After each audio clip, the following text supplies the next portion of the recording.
Legends, welcome back to the Peak Performance Podcast. And I tell you what, Jamie, I've never been as nervous as I am right now for one of our Strap episodes. yourselves in, How everyone. are you feeling, Jay, first of all, before we kick off? Yeah, good. Just a healthy level of awareness to this one. Guys, in all seriousness, welcome to Rocky. Thank you for coming down, great man. Thank you very much. We are here to answer the big question. So number one is, how do you say your last name? Is it Oliveira? Is it Oliveira? How do you say your last name? Rocky? I don't know. You don't know? No, Oliveira. Oliveira. Well, I'm just going to stay with Rocky. That's fine. Yeah, it's easier. I want to start a little bit unconventionally here, Rock. Usually what I'll do is I'll give a bit of a spiel about how this person came into our community. I want to ask you, Rocky, what do you think, and this may be dangerous, what do you think maybe between 1 and 3 descriptive words people would use to describe you? What do you reckon? When people think about Rocky, how do you reckon they describe you, my friend? Funny. Outrageous. It's probably Okay. outrageous and Cool. Okay, that's perfect. And we didn't practice this beforehand because what I wanted to draw Try to be cool. What I wanted to draw attention to is the fact that I think most people in our community would know Rocky by now, particularly those who operate in the mornings or have seen our socials. And without getting too soppy with you straight away, both Jamie and I have discussed, like, that was our first impressions of you, is big character, larrikin, lots of bravado. And then she's like, oh my God, this guy is lots. And that's coming from me, who's a lot as well. But if we dig a little bit deeper, I think that you are very genuine. I think that you are very kind. I think you are very giving. And I'm hoping that we get to see a little bit, just a little hint of that within our episode today, because outside of all of those amazing qualities that we see in you, great man, we've been fortunate to have seen maybe not a softer side, but a more subtle side, and some of your true character, and we truly appreciate having you as a part of the community, mate. So very soppy to start off with. But, mate, tell us about, let's not even start with your journey. Let's talk about the fact that for the last 3 years, you have been number one client in terms of volume of one-on-one coaching with either myself or Zeke. Talk to me about your experience to date and maybe some of the motivation behind having a coach so intensively. Yeah, I think it would be like probably the good split would be like 98.5% with Zeke and 1.5 with Bakes, because most of the time, like, Bakes is good for a session. Yeah, man, we're good to go. And then, sorry, bro, I've got the this, and I'm like, oh, okay, yeah, that's not a little thing to forget, you know. But like, it's all good, man. Plenty of love for you, man. I've been spending too much time with Burjo. I'm very sorry. We'll talk about your meeting with Burjo a little bit later. Oh, wow, here we go. Carry on. But no, I think it was probably after that, like, that COVID time. I think COVID was a very testing time for a lot of people in different ways, mentally and physically. For me, it was very difficult physically. I'm a kind of creature of habit, you know. Like, I try to get into a routine and I kind of keep that routine going. And even if it gets to the point sometimes and you're waking up and you're like, man, I don't want to do it. I'll do it. Just do it, keep the system rolling, and then some days are good and some days are bad. Whereas in COVID, took that away completely, and I kind of felt really lost. And I felt the training side of it, because you weren't able to go out, you weren't able to do anything. You kind of did stuff at home, but let's be honest, man, you're at home. It's like, just kind of go, yeah, and you kind of just get back to playing PlayStation or watching a movie or something. So coming out of that, after that, I really looked at it, and I looked at myself, and I thought, you know, how do I get myself back to the best place that I can be mentally? And I 100% believe that the best place mentally is for me to be at the best I can be physically, or near about it. Obviously, I'm not going to be an Olympic athlete, but feel good about yourself, you know, and that's important. I thought, you know, I'm going to put the effort and the time into that, and invest my time and, you know, money as well to get myself there. And yeah, that's where the kind of journey started. Yeah. And when you say routine's important for you, I guess, your job, and we can go into what you do as well, but, you know, you're working pretty crazy hours as well. So does that help you to know that, yep, I've locked this in and I need to commit to being there at certain times? Yeah, for sure. I think, like, Jamie's like, for me, it's like, you just getting, like, the rhythm for me is the routine.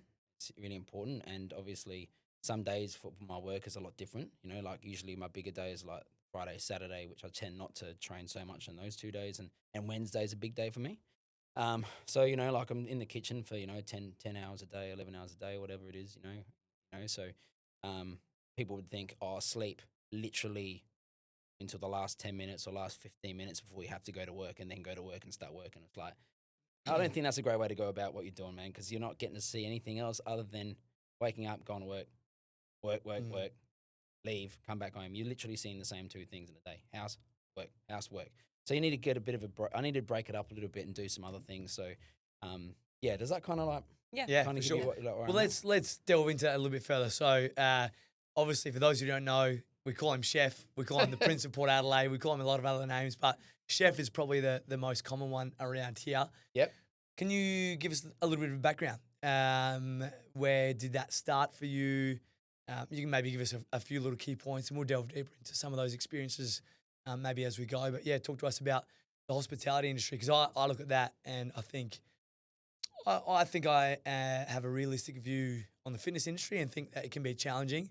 But I look at hospitality, and from my perspective, I'm like, oh my God, that is impossible. Looking at the way that you are working pretty much at all times, that people are Getting time off getting and time off relaxing. and relaxing. You're working silly hours.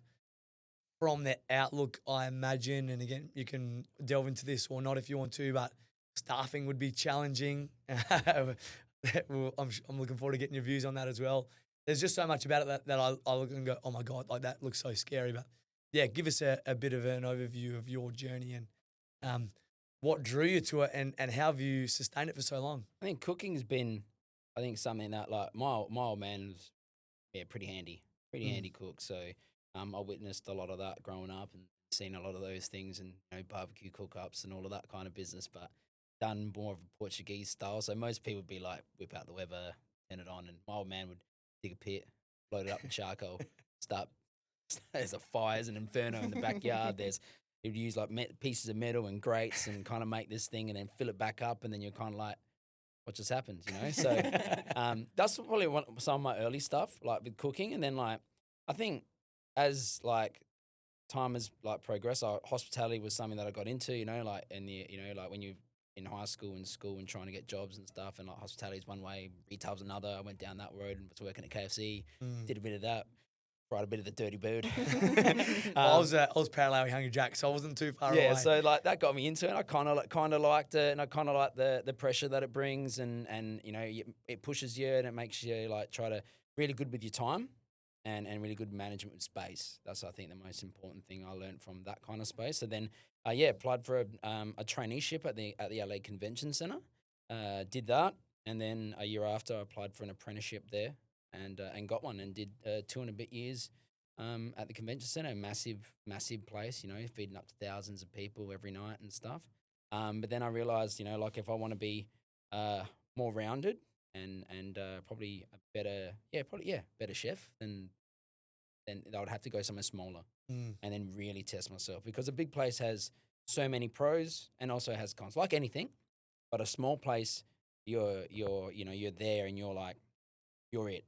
Yeah, that's you. You got to look after this. It's on you. There's no like, oh, you got this guy and this guy can help you and she can help you and she can help you. It's like in there you've got like two people to rely on, and you're in like this little like ecosystem that continually ticks away, and you can't even be out of that or off by a little bit because you let the whole team down. So that was why then after that I went to a place called the Melting Pot in Hyde Park, a small restaurant, 30-seater with two other people. So I'd been working in a place where there was hundreds of staff all the time, front of house, back of house. And I worked in a restaurant with two other chefs and two front of house. So it changed the dynamic completely for me, but it showed what can be done with limited space. The kitchen wasn't much bigger than this room. You know what I mean? Whereas I'd come from a place that was as long as this gym. The kitchen, the center was huge. So I think that was probably one of the better moves I made. That really tested me, pushed me. And then, other restaurants along the way, moved to Melbourne for a little bit, gave that a crack. And then, came back to Adelaide and a couple more restaurants here and there, and did a little stuff like that. And now, I think you're underselling yourself here. I'm going to quickly now, I love your stories, and we're not going to delve into every story, but I just want like a quick couple of second snippet. If I say some celebrity names here. You tell me a fun fact about them, and this is all genuine. I want to say that this has been absolutely certified. So you have been involved with Lady Gaga. What was something unique about your experience? Only drinks tea out of bone china. Yep. Kendrick Lamar. Not a tall guy, man. Actually, not that. Nothing wrong with short kings. Nothing wrong. Nothing wrong, because the guy is the king of the streets. There's no doubt about that. But yeah, quite short and very. And what does he very have for humble. breakfast? He has something special for breakfast. Oh, was it jelly? Was it the jelly fried fish and Fried fish, fried yeah. fish and jelly? Yeah, fried fish and jelly fried for fish breakfast. and jelly and toast. So I was just like, well, Uh, okay. But what you where you came from? Jack Black. Man, he I don't even know what he ate for breakfast. I know he was up in a tree. So Rocky was pictured with Jack Black stuck in a tree because he was drunk and threw a frisbee up there. Wait, Anyway, you were in the tree? I wasn't in the tree. The story very quickly is that the Foo Fighters were in Adelaide. Jack Black was a backup. I used to work at the Hilton International Hotel on Victoria Square. They stayed there, so I hung around to make sure that they get their food at the end of the night. It was random, in the middle of the city. We had our deck where we had the pool and stuff, and had frisbees and stuff like that. And he decided to grab a frisbee and start throwing out in the square. We're talking at like 12:30 at night. There's not many people around, so like he just and then it got caught in a tree. He's decided to climb up this tree, and like, no disrespect to Jack Black, but like I wouldn't even climb up the tree, and I'm in some sort of form, I'm like, and then he got stuck in a tree. Couldn't get down, and then after that it was pretty hilarious. The rest of his crew came out and the whole army, and then the advertiser slowly rocked up and Foo Fighters are there. It was funny. It's one of those ones you won't forget. That's for sure. So the listeners are probably saying, "Oh my God, they actually don't do any training. They just talk story time with Rocky when he rocks up." But no, I love it. Let's go a little bit further down the line. You end up at an AFL football club. Talk to us about your experience there and sort of how that went. Well, that went with obviously with Burjo. Burjo really gave me a helping hand there and kind of teed it up for me. So I was like really looking forward to doing that. It's a different aspect. I've always been in a sport and I like that kind of environment.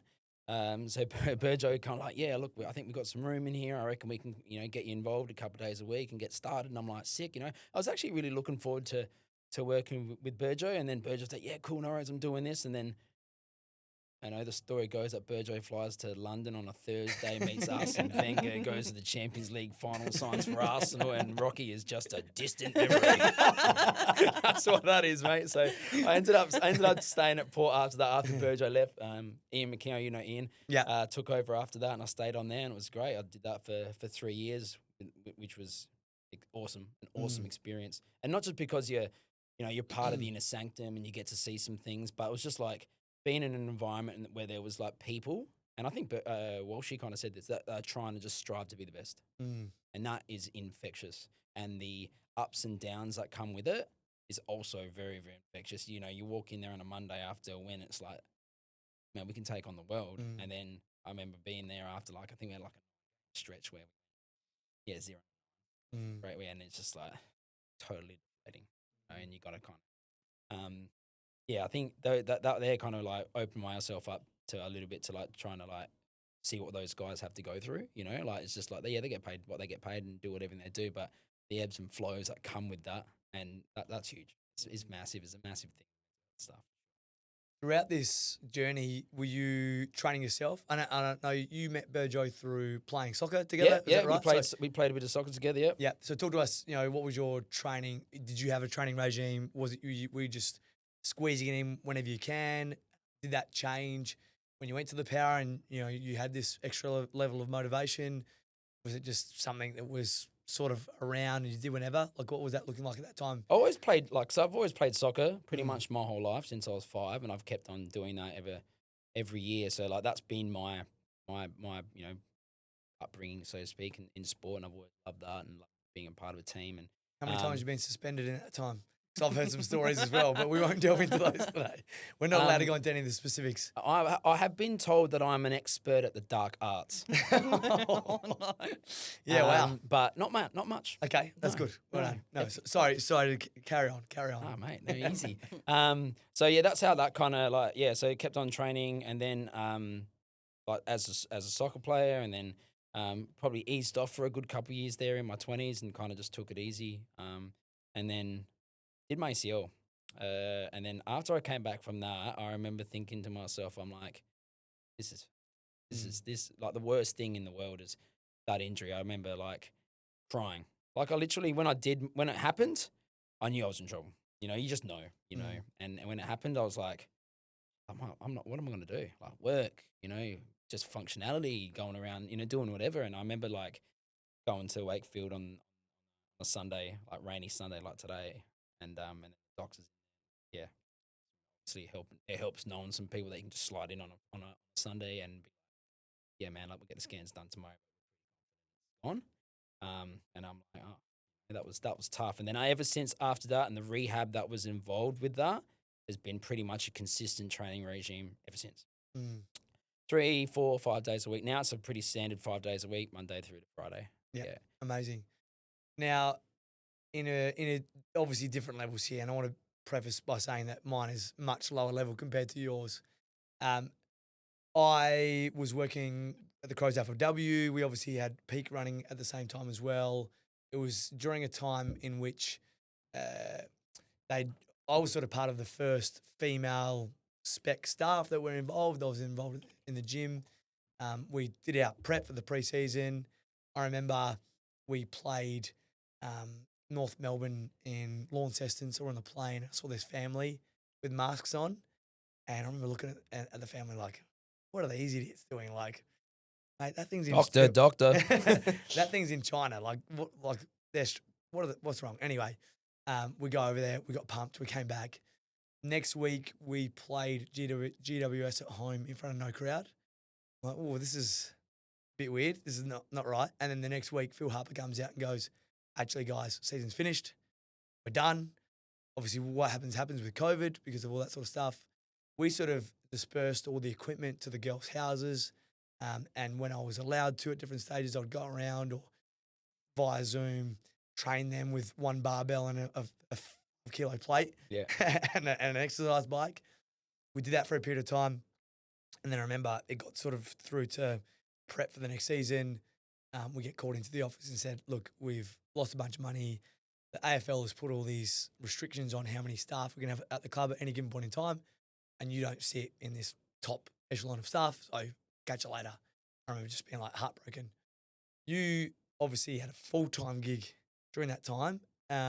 Talk to us what happened through COVID. Well, it was a contracted gig like most people had. And yeah, same kind of like you, man. We're going through preseason.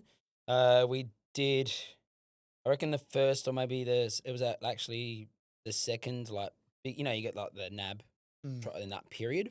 And we were literally coming to the end of preseason. And then I just remember, getting an internal email going, hey, just, you know, this is what's going on, COVID-19 and all this stuff. And I'm like, I had no idea what it was about. And we're like, okay, cool, no worries, yada, yada. And I had a very, very big team there of volunteers that were lovely bunch of ladies that were probably in a high risk area, you know, like most of them were above like 60 years old and have had issues health-wise. So it was like sat down and it was like, look, you know, we're going to have to relook at how this goes because obviously you can't do this by yourself, but we can't have the ladies in here because it's just such a high risk thing to have them here.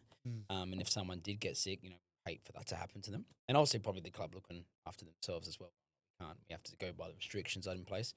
So that kind of went from, okay, what we'll do is we'll kind of rejig it, see how we go and see what you can do. And I'm like thinking to myself, I'm like, I don't think that's going to work. And I said that in this little meeting and I said, look, I don't, that's going to Did you say it that way or did you say it in a more rocky way? Oh, no, I said it in that way, mate. Yeah.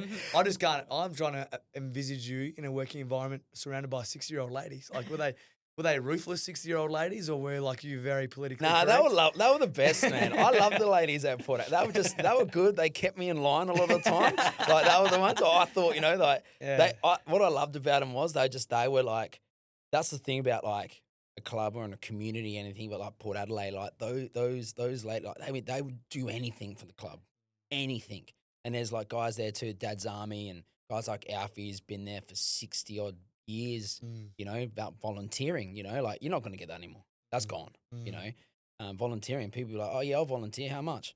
Like, you know, like that's how it would be now. Absolutely. Right? Where these ladies would give up their time anything, make their schedules around the footy club. So that was really hard because we forged some really good relationships there, and and I still keep in contact with some of them who are on Facebook, Instagram, whatever. Yeah. But it was it was very tough. That was a very tough time. For sure. So they reached out and said, like, that's Yeah, it it now? literally went from Mm. okay, let's see what we can do to like a couple of days later going, we're steam cleaning the kitchen, Rocky. We're going to be like this massive deep clean. If you've got any of your stuff that you want to come, you need to come in between X and X time because we all got allocated times, which weren't allowed to like mix time. You got to have to come in X and X. And I rolled in there at like I think like 7:30 and I got my stuff. That was it. Never ever got to go back.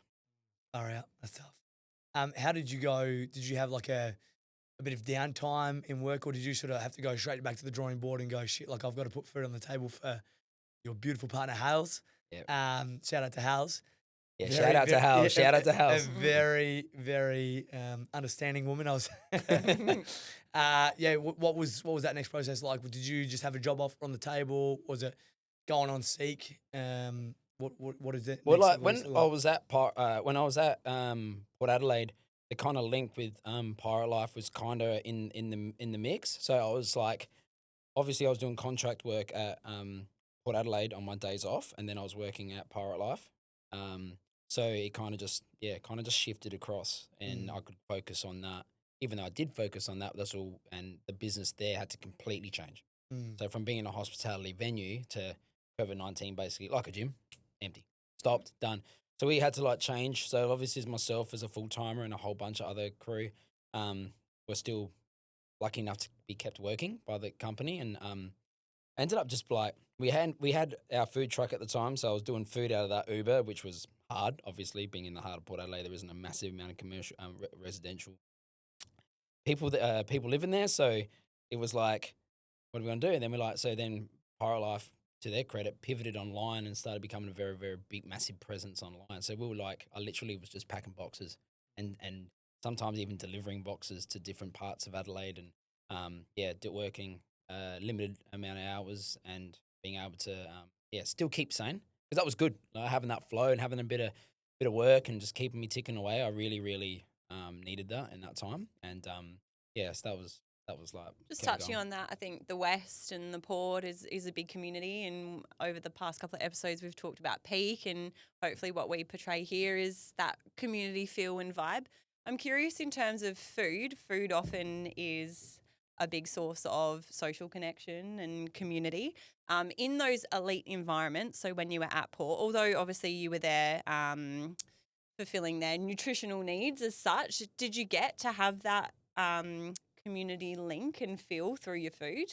Or Yeah, was it absolutely, 100%. Yeah, so like the food part of it wasn't. I think a lot of people will probably look on the outside, and I did a little thing for their Facebook and their socials about Adelaide having a chef and all this stuff, and people just commenting, going, "That's ridiculous! Like, what do they need a chef for? Who do they think they are? Blah blah blah blah blah." And it's like, I think people thought I'd go in there, and it's just like, oh yeah, chefs, the players would rock up and just go, yeah, I'll grab those, that, yeah, we'll have that, yeah, no worries, just beautiful la di da. Like, it wasn't like that. It was like working with like Emily Hartley, the nutritionist, working with the high performance team. But the most important thing about the food part was, it was definitely about community and getting them all in the same room, and having that, because a lot of the time before that, they're just going off, they'd have their training, they have their big sessions during preseason. Like, like they have double Monday, double Wednesday. So they had limited time in the Arvos to have time, have the food there ready. They could eat, chill, get back into their session, and kept the days kind of going. But it definitely was about that community thing. And guys who were pretty pivotal in like, that part of like having that feel. Like guys like Nixie was there at the club. Bossy was big about it too. Like just that community, getting everyone in the same room and getting people to like connect. That's the most important thing, I think, because you can have so many good players and whatever, and have a great thing, but if you can't connect and build relationships, that's where that community and that spirit comes from. Now, I'll give out one of our secrets. This is obviously pre-recorded. We're not recording this live, and Damn it it. wasn't done this morning. But would you say that you are a primary driver behind Boki about to break the game's record for the Port Adelaide Football Club? We're recording this on a Thursday afternoon, and he's going to break it in, 2 days or 3 2 days' days' time? time, So, yeah. how much of that is down to your nutritional preparation? Oh, None. I wouldn't claim any of it. The guy is an absolute beast. Beast of an athlete. So motivated.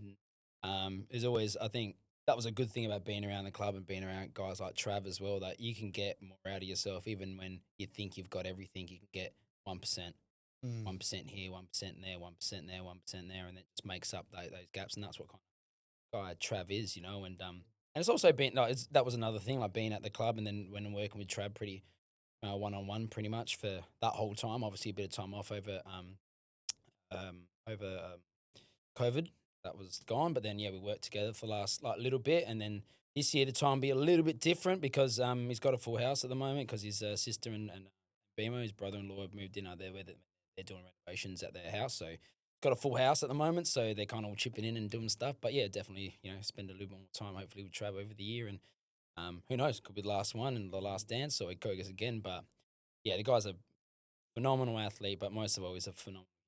What does that roughly look like? Let's say for the last couple of years prior to the family moving in, how does it work? Does he give you a list of things, or you provide him with recommendations on what you think, or has M set a certain number of calories that he needs to eat? What does that roughly look like? And M would give the players all some sheets to work off of. So when the guys cooking at home, so yeah, I'd get the same paperwork and try and work from that, and then obviously my research would be into looking for healthier ways to be able to make dishes that still feel wholesome, like at home still, but still be able to cut little things out that make it healthier. Basically, is the best way to look at it. And then most of the time it would be start of the week. Monday obviously is a big day during preseason. Monday and Wednesdays were the big days in preseason, that schedule.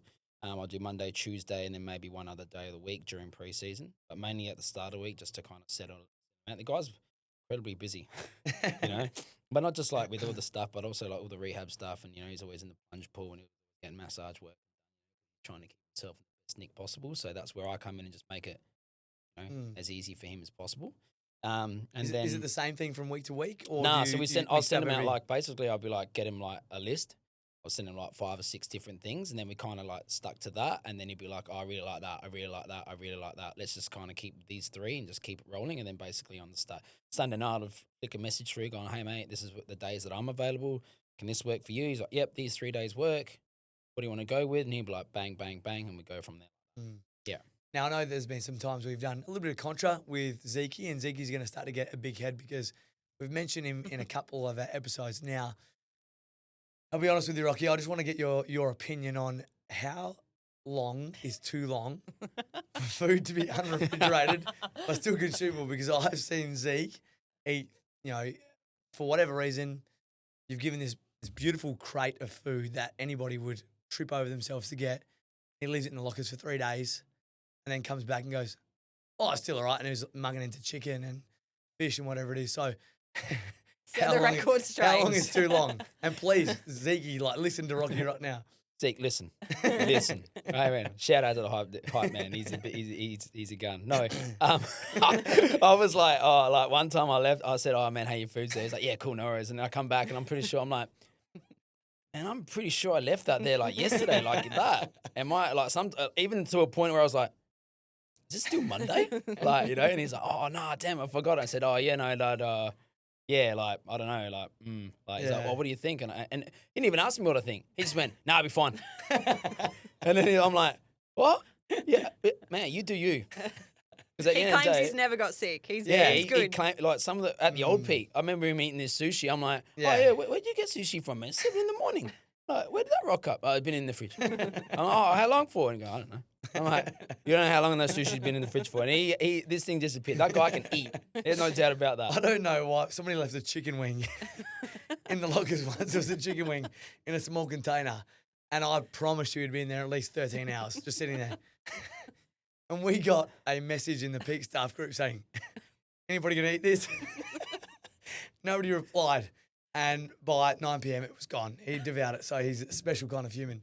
Anyway, he's doing his place. He's doing his bit. Food ain't getting wasted. That's enough about Zeke. What I will say is that I don't want to make myself irrelevant, but I do think that nutrition is like 70% of the puzzle. I think that you can never, ever out-train a bad diet. So I would always say, for anybody listening, it would be super important to reach out to people like Rocky and people like Belle, for example, Annabelle, who we have here, who supports our facility with nutrition, because I see so many people who train their guts out, but very clearly don't fuel themselves appropriately and don't change too much. So that's just, I guess, my own little opinion I wanted to throw in there. Now, as a man who has so many things going on, you know, the personal chef to Boki and doing all these things for Pirate Life and a doting husband as well, how do you still find time to train so much? You make time. Yeah. Yep. For sure. If you really, really, really, really, really want to do something, you'll make time. Mm. That's just what it is. Like, obviously, I'm like, with work and I can, like, you know, I create my schedule, but I'll never ever change my work schedule to train. Like, it's always like, okay, I start at 9, train at 7:30, 8:30, have a shower, boom, straight into work. That's the way I did it. And I always think you can always make it work. And I think you nailed the thing with the nutrition part, 100%. Man. So many people do work their guts out and do so much and think, oh, well, I'm training heaps, so I can eat whatever I want. And it's like, nah, you can't. You can absolutely not. You're like watching calories and stuff like that. And I think a big one also was like working at Pirate Life and realizing how many calories were in beers. I was like, how many calories in a beer? Do you know? So we got one of our most famous beers is a Dipper. It's a double IPA in a 500ml can. That's the equivalent of a Big Mac. Yeah, wow. That reminds me of what I don't do it too often. And we have a very great relationship with Pirate Life. Thanks to you. Thanks to Rocky for always looking after us on our Christmas shows. I'm going to say, can I say 60% of the time I've been pretty well behaved on our peak Christmas shows? Sure. Yeah. Often I give a big rev up to our staff and say, you know, guys, we need to maintain a positive organisational image in the community. Make sure you understand that our members are there and we have to hold ourselves to at least a standard, enjoy ourselves. But every now and again, I've been poisoned for some reason. I don't know. Like, I don't, maybe it was food poisoning. Maybe it was. Oh, you're going to throw me under the bus for the fact that you've had too many Bruschenos. Don't worry, Rocky. We know the truth. Yeah, we know the truth. Okay, we can say that some of our members, like Claire Ritter and Shell Dyke, they give me some sort of concoctions that I've never tasted before. And have you ever put like normal unleaded in a car that needs like premium fuel? That's sort of what happens. It just Spare us. Spare us. I know, I'm just trying to make excuses. Sure, yeah, no, I definitely get the whole premium unleaded into that. So now you're saying that you're a Lamborghini instead of a Toyota Camry. All right, yeah, fair enough. Yep. Mate, honestly, thank you so much for your time. As I said, I know that we mentioned before, and we've seen lots of it within this episode. You bring so much joy to this facility. We love the energy that you bring. We love the dancing. I know there's already been a few stories of your session today where there's a lot of dancing. Sometimes you're just up and about. Sometimes you're just up and about. We love the stories, but also, as I said, you know, what people don't see is how much you've given to our community, whether it's through our giveaways. You know, you've provided us lots of, you know, stock for those parties that we've talked about before. You took time to travel down to Aldinga. I'm not going to say on what night. I'm hoping that the owner of Pirate Life is not listening. So Rocky came and put on the most unbelievable feast for Jamie's birthday and a few of our friends. They were blown away. They thought that we were the greatest humans on earth, I think, after that. Thanks to you. The bar's been set high. And the bar's been set very high. The next step is to teach Sean some of those skills, Rocky. We've Yeah. got to level him up. You know, like I can stick to like instructions, but if Jamie sees that I've just got a little bit creative with any sort of spice, It's never good. it's straight in the bin, or straight out to the dogs, straight out to our Labrador and our Beagle. It never goes well. So, but mate, you are a superstar. We love you very much. We can't wait to see many more one-on-one coaching sessions with you and the Big Hot Performance. And I'll make sure that I'm much better behaved at the Pirate Life Christmas show this year. But thanks for taking the time to come down, great man. No, absolutely. Thank you. So there you have it. Rocky, our man, went much more politically correct than I thought we could have gone, which I'm very happy about. But the takeaways from me today were, number one, that he was very intent in saying that if you want to make something happen, you will make time for it. A very busy man who always makes time to get his training in. And number two, again, probably a theme that we're seeing over and over again in a number of our episodes, is the power of community.